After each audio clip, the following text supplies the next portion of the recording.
Three shapes drift low over open ground. Engines throttled back until the sound is barely more than wind against wind. No warning lights. No chatter on the frequencies Russian air defense crews are trained to flag. Below them, parked in the open at Chkalovsky, sits an aircraft the Kremlin had spent 11 straight days calling untouchable. An Il-20M Coot-A, wingspan catching the low afternoon light, not so much as a camouflage net thrown over the fuselage. 90 seconds later, that aircraft is a burning shell. Not damaged at the wingtip, not scorched along one panel. Gone, in the way that only total loss can mean gone. This is the story of how 3 Ukrainian Lyutyi drones erased a $180 million Russian intelligence platform from a field the Defense Ministry had guaranteed was sealed, and why the people responsible for guarding it never saw the strike coming until the fuel tanks went up. Start with what Chkalovsky was supposed to be. A military airfield in Moscow Oblast, northeast of the capital, tied for decades to Russia's most sensitive flight operations. VIP transport, special purpose aviation, the kind of runway that isn't advertised on tourist maps. Russian officials briefed journalists for months that the field sat under layered protection. Pantsir S-1 short-range systems for anything that got close. S-300 batteries behind them for anything that got past the first ring. The message was consistent and specific. No Ukrainian long-range drone had ever crossed that line. Ground crews, officials said, could work the tarmac in daylight without bothering to hide their equipment because nothing was coming. Layer that against the wider picture, and the confidence starts to look almost structural rather than incidental. Chkalovsky doesn't sit alone. It's nested inside the broader air defense umbrella ringing Moscow itself. Longer-range S-400 batteries positioned further out. Early warning radar sweeps like the Nebo SVU arrays that are supposed to hand off a track the moment anything unusual enters the approach corridor. And a duty rotation of crews whose entire job on paper is to sit at a screen and treat every unexplained contact as hostile until proven otherwise. On paper, an aircraft sitting inside that many concentric rings should be among the best protected pieces of hardware in the country. But layered defense only works if every layer is actually watching. And a rotation that's gone months without a single confirmed intrusion tends to drift, shift by shift, toward treating the quiet as proof the system works, rather than proof it's never been tested. That confidence is exactly what made the target predictable. A field that believes it's invisible stops behaving like a target. Crews stop rotating parking positions. Camouflage nets stay in storage. An aircraft that should move between hardened shelters instead sits in the same open box, day after day, because moving it costs fuel and effort nobody thinks is necessary anymore. The aircraft in question wasn't a fighter, and that distinction matters more than it sounds. The Il-20M is built on the old Il-18 airframe, a lumbering 4-engine turboprop from the earliest years of the jet age. But what's built into that airframe is anything but old news. Radomes along the belly and nose, antenna farms under the wings, a crew of specialists inside, not pilots running an intercept, but signals analysts pulling in electronic emissions, tracking radar activity, feeding a picture of the battle space back to the very air defense network meant to protect the plane that gathers it. NATO calls the type Coot-A. Inside Russian long-range aviation, it's one of a shrinking handful of dedicated reconnaissance airframes still flying, because the production line that built them closed a generation ago. You cannot simply order a replacement. Every one lost is a permanent subtraction. What that crew is actually doing in the air is worth spelling out, because intelligence gathering undersells it. The Il-20M's operators spend hours sweeping assigned frequency bands, logging every radar emission they catch, using direction-finding equipment to triangulate the exact location of an emitter on the ground or at sea, and building what analysts call an electronic order of battle, a working map of who's transmitting, from where, and on what signature. Historically, that's meant long, looping patrols over the Baltic and the Black Sea, shadowing NATO exercises, listening for anything new in an adversary's radar posture. Flown over contested airspace closer to home, the same aircraft becomes a force multiplier for ground-based air defense, queuing batteries onto emitters they'd otherwise have to find blind. Training a crew for that job takes years, not months. because reading raw electronic noise into an actionable picture is a skill set closer to cryptanalysis than to flying. Lose the airframe, and you don't just lose a hull. You lose a training pipeline's worth of institutional knowledge sitting in seats that just burned. Put a price on that, and the number Ukrainian and Western analysts have circled is around $180 million. Not for a fresh airframe off a factory floor, since no such thing exists anymore, but for the sum of decades of specialist avionics, the training pipeline behind the crew, and the operational gap left when a SIGINT node this old and this integrated simply stops transmitting. Consider what that training pipeline actually looks like in practice, because it explains why the loss reads as something closer to institutional collapse than a simple procurement problem. A senior Il-20M systems operator typically spends the better part of a decade working up to the seat, starting on ground-based signals collection, rotating through simulator time on the aircraft's specific suite, then flying for years as a junior analyst under a crew chief who's logged thousands of hours reading the same frequency bands over the same contested corridors. That crew chief becomes, in effect, a living library of what normal looks like across a given stretch of airspace, able to flag a new emitter or an unfamiliar radar signature within seconds, because they've spent years building the baseline against which anything unusual stands out. Lose the airframe on a day it happens to be parked rather than flying, and the hardware is what makes headlines. But the deeper cost sits in a training pipeline that doesn't restart the moment a replacement hull rolls off a line that doesn't exist. Even in the best case, where Russia converts a spare Il-18 airframe and refits it with salvaged avionics pulled from storage, the crew assembled to fly it would still need years to reach the fluency the analysts who worked this particular aircraft had already built. And some of that specific institutional knowledge, the quirks of this airframe's receivers, the calibration drift, only this crew had learned to compensate for, simply doesn't transfer to a new hull at all. For 11 days before the strike, open-source imagery and flight tracking records show that Il-20M sitting in essentially the same parking position at Chkalovsky. Not hidden under netting, not tucked behind a blast wall, just there in the open, the way an aircraft sits when the people responsible for it have stopped imagining anyone could reach it.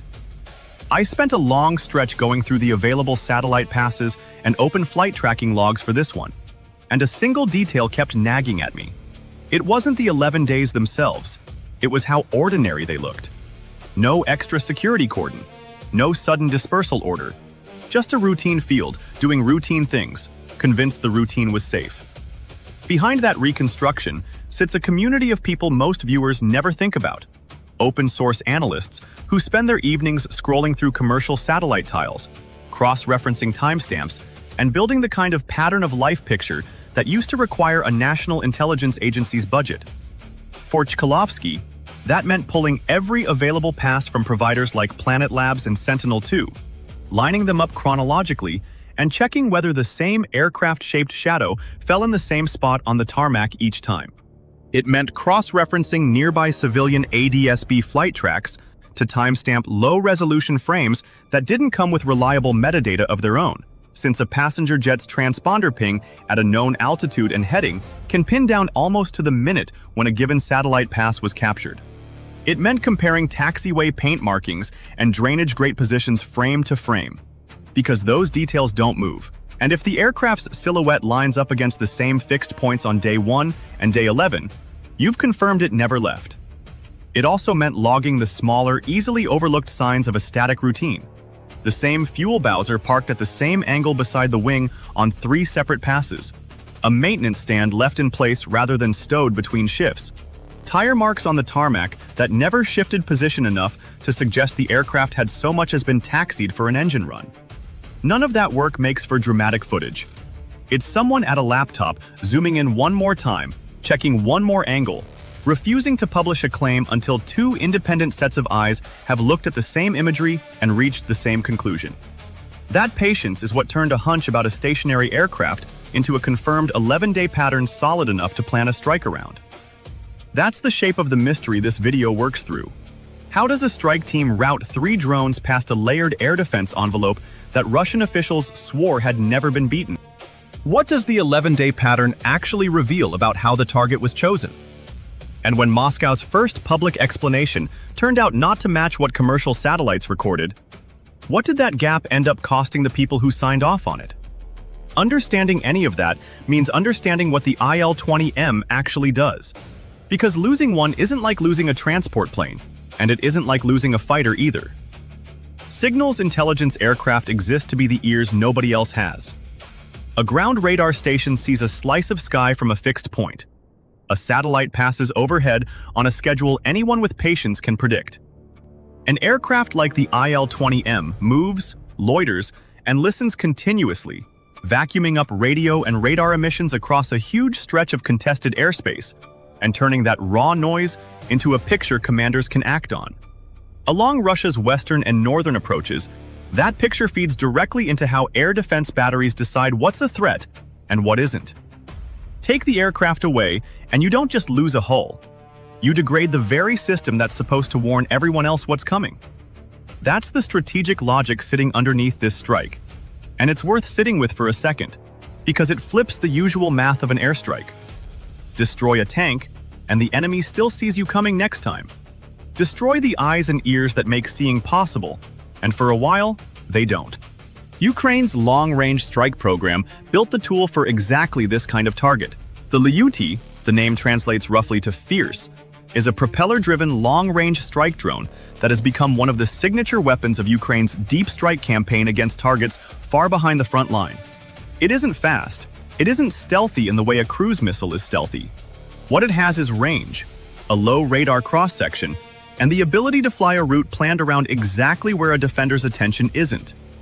The program that produced it grew out of a string of earlier long-range designs. Small piston engine airframes cobbled together from commercial parts and repurposed for one-way strike missions deep behind Russian lines. The Lyutyi represents the matured version of that lineage, a purpose-built airframe rather than an improvised one, reportedly manufactured in numbers substantial enough that Ukrainian officials have spoken publicly about scaling production well beyond what earlier designs ever reached. Its wooden and composite construction keeps its radar signature low without needing exotic materials, and its simple piston engine, while unremarkable in a civilian context, is exactly the kind of quiet, low-heat signature propulsion that makes it hard for infrared-cued short-range systems to pick up at distance. Variants of the type have reportedly been linked to a string of strikes on refineries, air bases, and fixed infrastructure hundreds of kilometers inside Russian territory over the preceding months. Each one adding to the same body of evidence. Distance from the front line no longer guarantees safety the way it once did. 3 of them were assigned to Chkalovsky. Reconstructing how they got there starts with the 11-day window the Il-20M spent parked in the open. Every day that aircraft sat unmoved, it generated more data for anyone watching from a distance, more confirmation of its exact parking coordinates, more confidence about the guard rotation, more certainty about which direction the airfield's radar coverage was thinnest. Analysts describe this kind of target development as a slow squeeze. Nothing dramatic happens for days. Then, all at once, a plan that took nearly 2 weeks to build gets executed in under 2 minutes. Building that plan wasn't simple. Chkalovsky sits deep inside Russia's densest air defense belt, hundreds of kilometers from the front, surrounded by exactly the kind of layered coverage that's supposed to make a strike like this impossible. Getting 3 drones that far without triggering an intercept meant threading a route through gaps in radar coverage that shift by the hour, adjusting for weather that can ground a mission entirely, and accepting that a single miscalculation could cost the strike team every asset committed to it. Planners reportedly leaned on a route that traced an axis the airfield's radar picture was conditioned to treat as routine air traffic, rather than a threat vector. The kind of predictable civilian and training flight pattern that, over months of repetition, teaches an air defense crew to stop double-checking every blip. Part of what fed that route selection, according to reconstructions circulating among open-source military analysts afterward, was a slower, quieter intelligence effort that predated the 11-day satellite watch by weeks, an effort aimed less at the aircraft itself than at the humans guarding it. Shift-change timing at fixed Russian air defense positions tends to be remarkably consistent once a rotation settles into a rhythm, and that consistency is itself exploitable.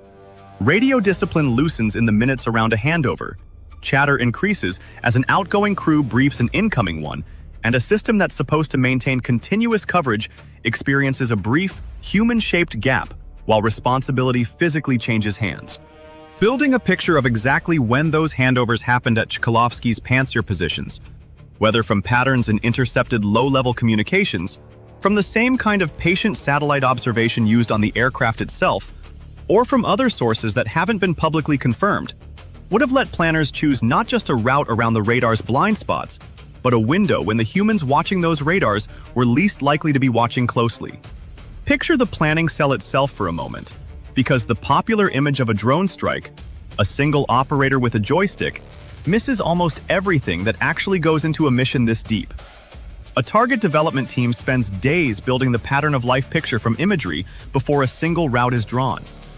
A separate geospatial cell overlays known and suspected radar coverage, updating it as fresh signals intelligence comes in about which systems are active on which days. A mission planning officer has to account not just for the most direct path, but for at least one alternate, in case weather or a detected radar lock forces an abort mid-route, and for the fuel versus payload trade-off that determines how much explosive each drone can actually carry that far and still make it home, or, in a one-way strike profile, all the way to the target. Committing 3 airframes to a single fixed target is itself a decision that has to be signed off at a level above the planning cell, because 3 drones represent a meaningful slice of whatever inventory is available that week, and if the mission fails, that's 3 fewer assets for the next opportunity that comes along. Every one of those decisions gets made under the same pressure. Move too fast and risk exposing the mission to a radar picture that hasn't been fully mapped. Move too slow and risk the target finally getting dispersed to a hardened shelter before the strike window opens. That's the trick underneath most of Ukraine's successful deep strike missions. You don't beat an air defense system by being faster than it. You beat it by understanding exactly what it's been trained to ignore. Here's what's most surprising about this case. It isn't the distance the drones flew, and it isn't the price tag on the aircraft they destroyed. It's that Chkalovsky's own officials had spent months publicly building the case for why this exact scenario couldn't happen. Layered defenses. No successful long-range intrusion on record. Ground crews confident enough to skip camouflage. Every one of those claims became a specific vulnerability the moment someone decided to test it. The 11-day surveillance window wasn't just about confirming where the aircraft sat. It mapped the human routine around it. When ground crews arrived, when maintenance activity peaked, when the field was busiest, and when it went quiet. A fixed target only stays vulnerable if its defenders behave predictably, and Chkalovsky's defenders, by every account reconstructed from the imagery, behaved exactly as predictably as a field convinced of its own safety usually does. The Il-20M itself never moved to a hardened shelter during that stretch. Analysts flagged the same wing shadow, the same nose angle, the same relative position against a taxiway marking, across multiple satellite passes spanning more than a week. An aircraft this valuable, parked this openly for this long, is not typical operational practice for a platform Russia has so few of left. It is, however, exactly what happens when a field's leadership has convinced itself and told the press that nothing can reach it. The mistake wasn't losing the aircraft. The mistake was believing the aircraft never needed protecting in the first place. It's worth pausing on the kind of institutional pressure that produces a decision like that, even without knowing the name of whoever signed off on it that week. Airfield commanders running fixed installations deep inside Russia have spent years under a specific set of incentives. Fuel and maintenance budgets that reward minimizing unnecessary aircraft movement. A chain of command that treats a quiet posting as a well-run one. And a war that, for a facility this far from the front, had for a long stretch felt more like a rumor than a daily reality. Complacency in a setting like that doesn't arrive as a single bad decision. It accumulates, week over week, as each uneventful day quietly lowers the bar for what counts as an acceptable risk the next day. A commander who moved that Il-20M into a hardened shelter every night would have been, by the standards of the base's own reporting culture, overreacting to a threat leadership itself had spent months insisting didn't exist. The pressure ran toward complacency, not away from it, and Chkalovsky's open tarmac was the visible result of a pressure that had been building for far longer than 11 days. The paperwork behind that pressure, based on how similar Russian airfield incidents have been reconstructed after the fact, tends to follow a predictable shape of its own. A duty officer's log entry noting an aircraft's position doesn't get flagged as a risk unless someone up the chain specifically asks the question. And nobody at Chkalovsky, by every indication in the record, had asked it in months. A dispersal order costs fuel, costs crew hours, and, critically for anyone building a career inside that command structure, costs a mark against the officer who requested it if higher command later decides the disruption wasn't warranted. In an environment where the last confirmed intrusion attempt sits years in the past, every incentive in the room points toward leaving well enough alone, and the officer who breaks that pattern is the one who has to explain, afterward, why he thought this week was different from the last 50. Ground crews at the field spent that same week doing ordinary maintenance work in the open, according to imagery reviewed after the fact. Refueling operations, routine servicing, technicians moving around the airframe without the kind of dispersed, camouflaged posture used at fields further forward, closer to where crews assume every day could be the day something arrives. Chkalovsky's distance from the front had become its own kind of liability. Far enough back to feel safe, close enough to Moscow's dense air defense architecture to be told repeatedly that it was safe. Nobody wanted to be the one to argue with either assumption. Weather across the strike corridor in the days leading up to the mission added its own complication. Low cloud cover and reduced visibility can ground a long-range drone mission entirely, since terrain-hugging routes depend on the crew being able to read the ground picture accurately enough to avoid known radar apertures. Planners reportedly held the mission for conditions that gave the drones enough of a window to fly the low-altitude legs of the route without losing the margin that kept them under detection thresholds. Moon phase and ambient light mattered too. Too bright a night, and a slow-moving airframe silhouetted against open farmland becomes a far easier visual pickup for anyone watching from a ground position. Too dark, and the terrain-following legs of the route become harder for the mission's own navigation to execute cleanly without drifting into a radar aperture the planners had specifically mapped around. Electronic warfare added a further layer of uncertainty, since Russian jamming and spoofing coverage along that corridor shifts in both intensity and location depending on what else is active in the region that week. And a route calculated against last week's jamming picture isn't guaranteed to hold against this week's. A strike planned around patience doesn't launch on the first day it could. It launches on the day everything lines up. By the time all 3 Lyutyi drones were finally cleared for the mission, the 11-day observation window had produced exactly what the strike team needed: a fixed target, a predictable guard rhythm, and a route the airfield's own radar operators had been trained, day after day, not to question. What none of them yet understood was that this wasn't going to look anything like the intercepts they drilled for. Most people assume an airfield this deep inside Russia, this close to Moscow, sitting under a named layered air defense system, is simply off the table for a drone strike. That assumption isn't unreasonable. It's also exactly wrong, and it's been wrong more than once this year across multiple deep strike missions that have reached targets Russian officials described in near-identical language before each one fell. Distance from the front line was never the variable that mattered most. Predictability was. The terminal run began low, the drones tracing terrain that kept them beneath the coverage floor of the radar systems arrayed around the field. Pantsir S-1 units are built for exactly this kind of short-range, low-altitude threat.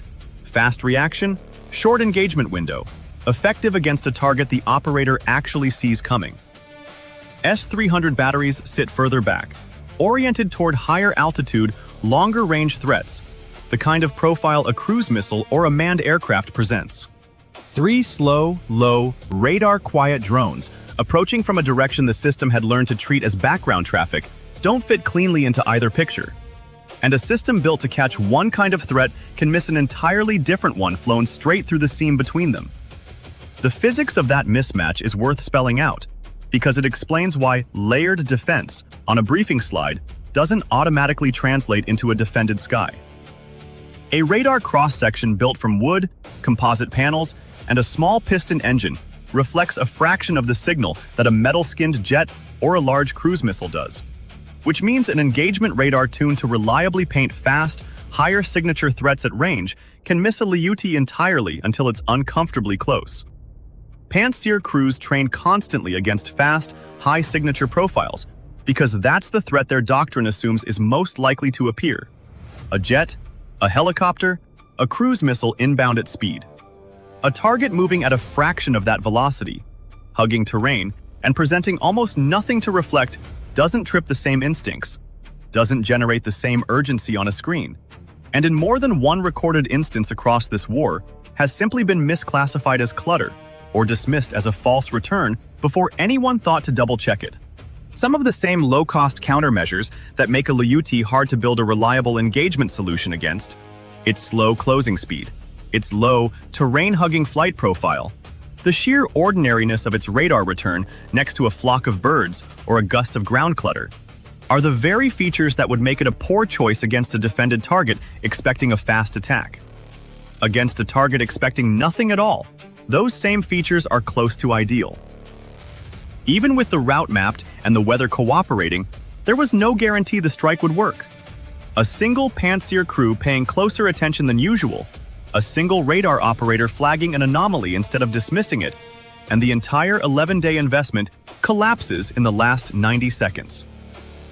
Long-range drone missions built around stealth, rather than speed, carry that risk built into every meter of the approach. There is no second attempt if the first one is spotted early. Only a scattered, aborted strike and a lost asset.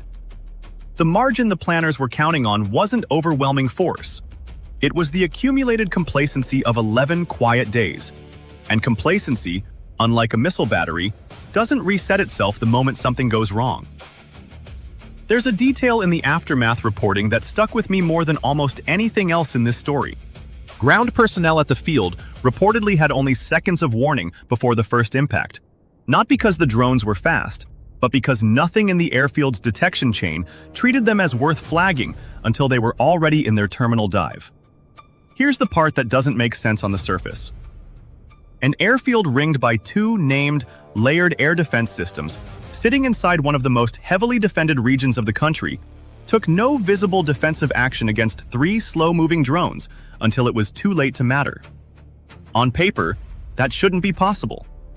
In practice, air defense doctrine built to stop fast jets and ballistic threats can leave exactly this kind of gap open against something built to look, on radar, like almost nothing at all. The three drones split their final approach, according to the pattern reconstructed from post-strike analysis, converging on the Il-20M's fixed parking position from separated angles rather than a single line. That kind of terminal spread does two things at once. It reduces the chance that a single-point defense system, if it does react in time, can intercept every inbound threat. And it maximizes the odds that at least one warhead finds the fuselage rather than open tarmac beside it. The real question by this point in the story isn't whether the drones would find the aircraft. The imagery from the days that followed answers that. The real question is what Chkalovsky's own defenders were doing in those final 90 seconds, and why the aircraft that exists specifically to detect exactly this kind of threat never picked up the three that were coming for it. Ground-level accounts describe a strike that unfolded almost silently until the moment of impact. No siren cycle completing in time.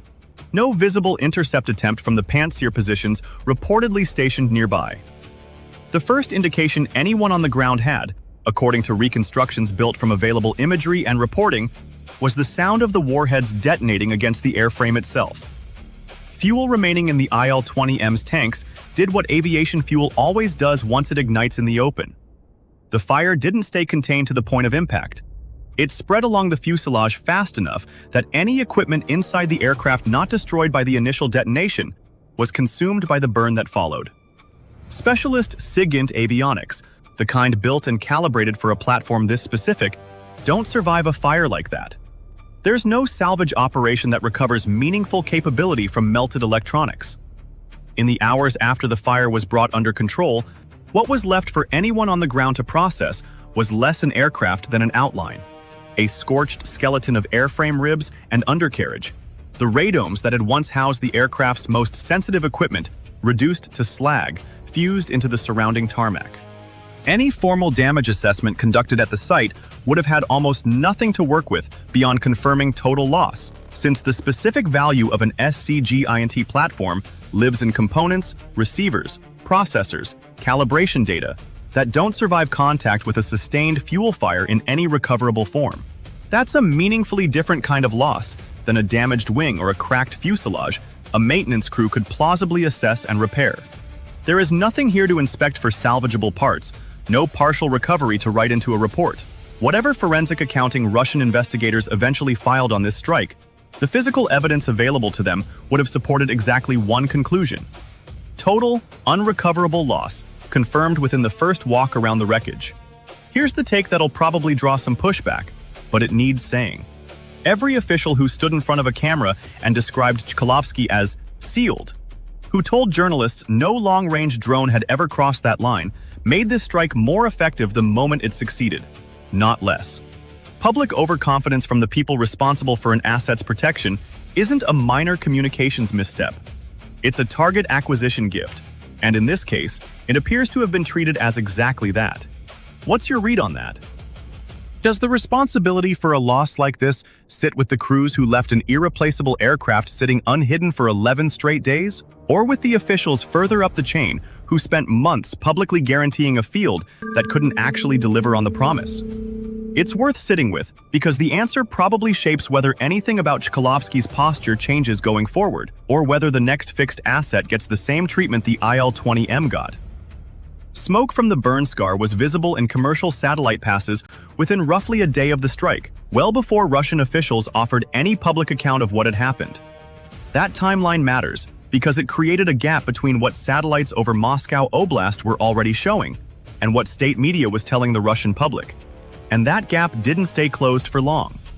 The 11-day pattern had ended. The Il-20M was gone. What nobody watching yet knew was how badly Moscow's first public explanation for the fire would collide with the imagery already circulating among open-source analysts. The first official account described a ground equipment fire. Nothing about drones, nothing about a strike. Just an accident, the kind of routine mishap that happens on any working airfield handling fuel and specialist electronics on a daily basis. It's a familiar shape of statement, the sort of language designed to close a story before it opens, rather than to explain what actually happened. It didn't hold. Commercial satellite operators with regular passes over Moscow Oblast captured the aftermath in enough resolution to show a burn scar consistent with a total loss strike on the exact airframe that had been sitting in that parking position for the better part of 2 weeks. Not a contained ground equipment fire, but the unmistakable signature of a fixed-wing aircraft destroyed where it stood. Open-source analysts cross-referenced the imagery against the same flight tracking and satellite records used to establish the 11-day pattern in the first place, and the match was specific enough that the original explanation stopped being credible within days.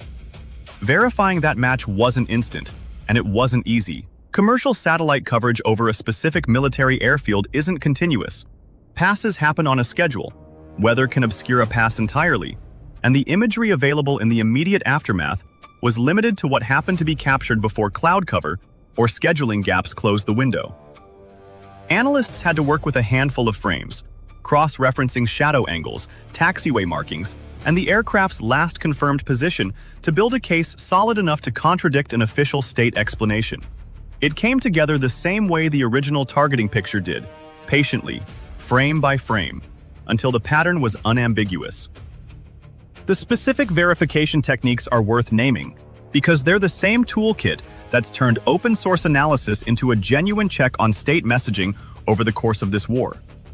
Sun angle calculation lets an analyst take a shadow falling across a known object and work backward to a precise time of day, which is often enough on its own to timestamp an unlabeled image within a narrow window.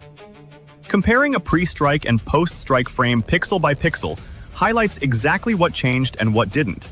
In this case, an aircraft-shaped silhouette present in every frame for 11 days and simply absent, replaced by a scorched outline in the 12th. Thermal signature discussion among analysts, drawing on whatever infrared-capable passes were available, reinforced the same conclusion: a heat signature consistent with an ongoing structural fire, not a contained equipment malfunction that would have been extinguished within the hour. None of these techniques are secret or exotic. What's changed is that they're now practiced by a distributed, self-correcting community, rather than confined to a handful of government analysts. And that community has developed its own internal discipline. A claim doesn't get published and amplified until at least two independent people, usually with no contact with each other beforehand, have looked at the same raw imagery and landed on the same read. That cross-checking is precisely what closed the gap between Moscow's ground equipment fire and the burn scar the rest of the world could see for itself. What strikes us most about this case isn't the tactics, even though the tactics were sharp. It's what it says about the gap between what a government tells its own population and what commercial satellites now make almost impossible to hide. A ground equipment fire is a story that used to survive on its own for weeks. Now it survives for days, sometimes less, because the imagery contradicting it is available to more or less anyone willing to look. Within that same window, the arithmetic of the loss started circulating in open-source military channels, and it's brutal by any measure. 3 drones, built and flown at a fraction of the cost of a single modern main battle tank, erased an aircraft whose value ran into the hundreds of millions, once decades of specialist avionics, and an irreplaceable production lineage were factored in. No precise unit cost for a Lyutyi has been officially published, but every public estimate for Ukraine's long-range strike drones sits in a range that makes the exchange ratio on this strike almost absurd, a rounding error in the West's aid ledger against $180 million in destroyed Russian capability. Set that ratio against how militaries have historically thought about attrition economics, and the scale of the shift becomes clearer. For most of the last century, destroying an expensive enemy asset meant risking an equally expensive platform of your own. A fighter jet sent to kill a fighter jet, a warship built to sink a warship. Cheap, expendable strike platforms flip that equation entirely, and Chkalovsky is one of the starkest illustrations of it this war has produced. 3 airframes that Ukraine can, by every public account, produce and field in meaningful numbers, permanently removing an asset that Russia cannot replace at any price, because the factory line that built it no longer exists. There's no insurance policy or accelerated production run that fixes a gap like that. The loss is simply absorbed, permanently, by whatever's left of the fleet. That kind of ratio is exactly why this category of strike has become central to Ukraine's deep strike doctrine over the past several months. You don't need to match Russia's overall military spending to make individual strikes economically ruinous.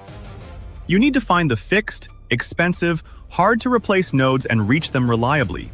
And a $180 million loss to 3 low-cost drones is about as clean a demonstration of that logic as this war has produced. Would you have caught the tell before it was too late? Picture yourself as the officer signing off on leaving that aircraft in the open for an 11th straight day, reading a report that says the field has never been penetrated, that the layered defense has held for years, that the risk assessment doesn't justify the fuel cost of moving a plane that size. Every piece of that reasoning is defensible on its own. Stacked together over 11 days, it built exactly the target the strike team needed. The consequences for Russian long-range detection over the northern approaches didn't stay theoretical for long. The Il-20M wasn't a spare part of the picture. It was one of a small number of dedicated SIGINT airframes still flying in that region, feeding electronic intelligence data into the same air defense network that's supposed to protect exactly the kind of asset it was.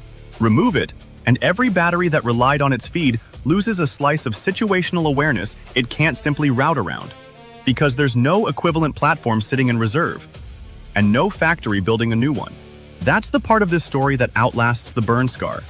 A destroyed tank gets replaced from a production line still running, however strained. A destroyed Il-20M doesn't, because the line that built the type closed a generation ago, and converting another airframe into an equivalent platform takes years, not weeks. Russian long-range aviation is now working the northern and western approaches with one fewer set of ears than it had 11 days earlier. And there's no near-term fix for that gap. Field-level admissions in the days following the strike reportedly acknowledged, in language far more hedged than the original ground equipment fire statement, that the loss represented a serious degradation of reconnaissance capability in the region, without directly confirming a drone strike, and without directly naming the aircraft. That kind of careful non-denial is its own confirmation. Officials don't hedge that specifically about a routine accident. Comparisons started surfacing almost immediately to other fixed, high-value Russian assets lost to long-range Ukrainian strikes over recent months. Parked aircraft at other airfields hit while sitting in the open. Radar and jamming systems destroyed while stationary. Vessels struck while loading or docked. Fuel depots and ammunition storage sites reduced to secondary explosion craters after weeks of undisturbed satellite passes showed the same trucks parked in the same spots. In nearly every one of those cases, the post-mortem imagery tells a strikingly similar story.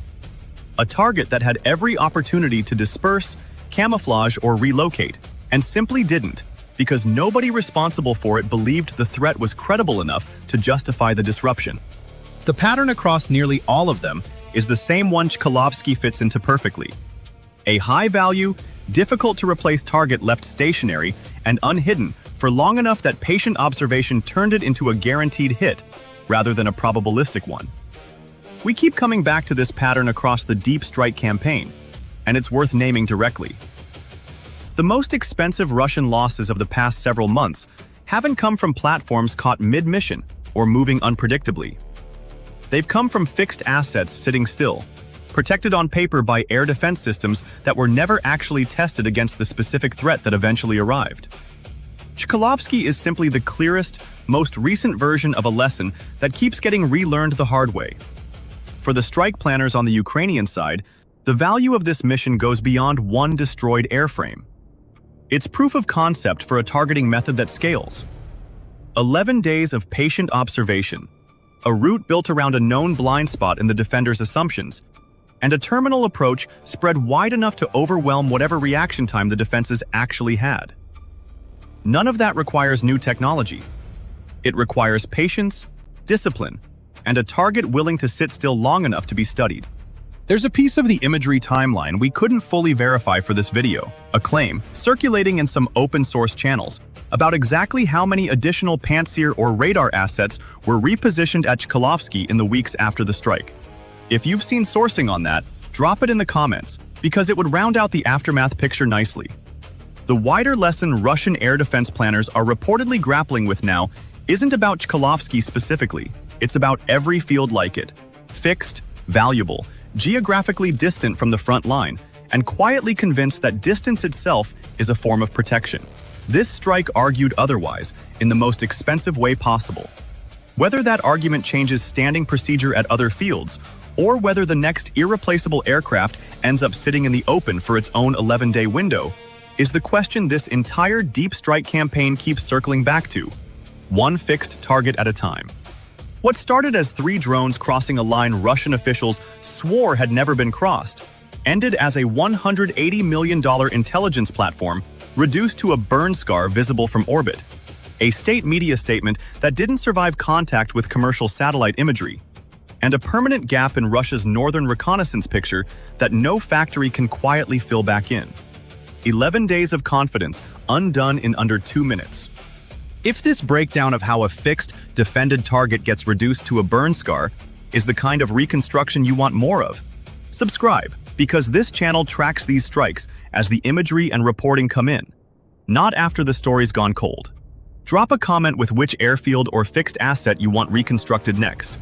We read every one, and more than a few of these videos started exactly that way.